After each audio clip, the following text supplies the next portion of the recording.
Greetings guys, welcome to another video, and I'm Stiggy. So today, what we're going to talk about, so most of the wiring's done, that's a good thing, that's the bit where you've burnt all your fingers and you've got plasters all over you, if you're anything like me anyway. Today, basically, just a quick heads up video, neck scarfing, and neck sanding, and neck finishes. Yes, well, most cheaper guitars, basically like this one, but that's the whole point, isn't it guys, will come with a finish on here. Some people like it, some people don't. I personally don't. I think it gets in the way. The finish is there just to obviously protect it, that's all it's for.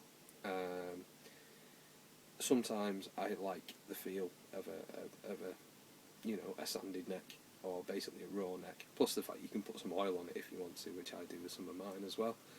But it is quicker. Some people might disagree, but I'll tell you now, it is quicker.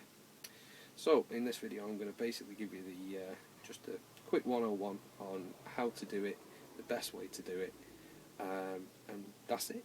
You know, do it if you want to do it. I do suggest it. You know, it's not for the faint-hearted, because taking a piece of sandpaper to your pride and joy is not great. But go easy, go slow, and you'll be alright. So, let's crack on, eh? Let's do it! Okay guys, first step, I mean it's up to you, you can sand the whole neck, but I like to do this because it gives you a nice cool little look. Where the contours are, whether it be a Les Paul, a Stratocaster, whatever, they've all got them, okay, around the heel end. I put a bit of tape, okay, and then mask this bit off, because anything under here obviously is going to stay shiny, because you're not going to put your hands down there anyway. And I've done, if you notice, around the same around the headstock. Basically then all it's a matter of doing is you can use, depending on the type of finish, you can use some light sandpaper to start with, and then slowly go up the grades to make it smoother and smoother. If you've only got like a satin finish on it, sometimes you can use like a Brillo pad, or I think they call it a Scotch-Brite pad.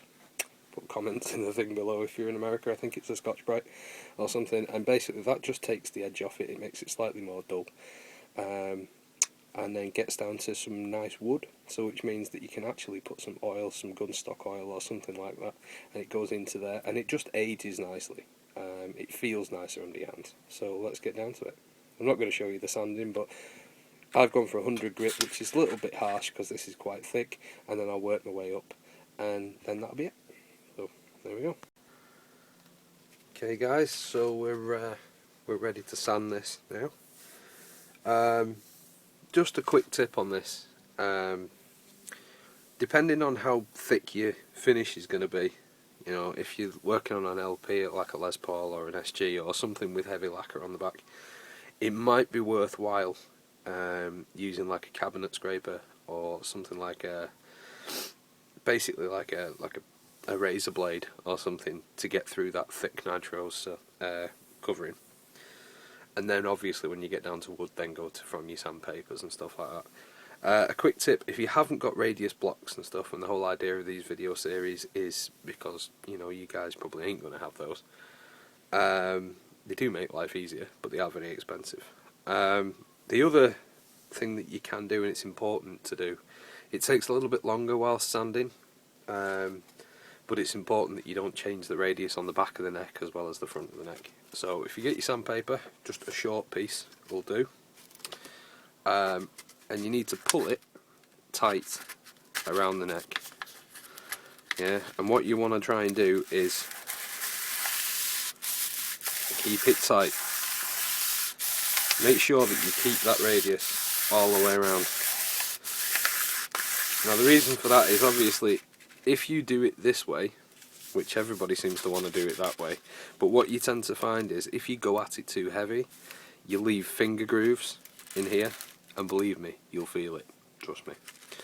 Another way of doing it, important thing to actually note is, note which way your grain goes. You can see quite clearly on this one that the grain goes obviously this way, and always go with it. Yeah, if you want a nice smooth finish when you're finished,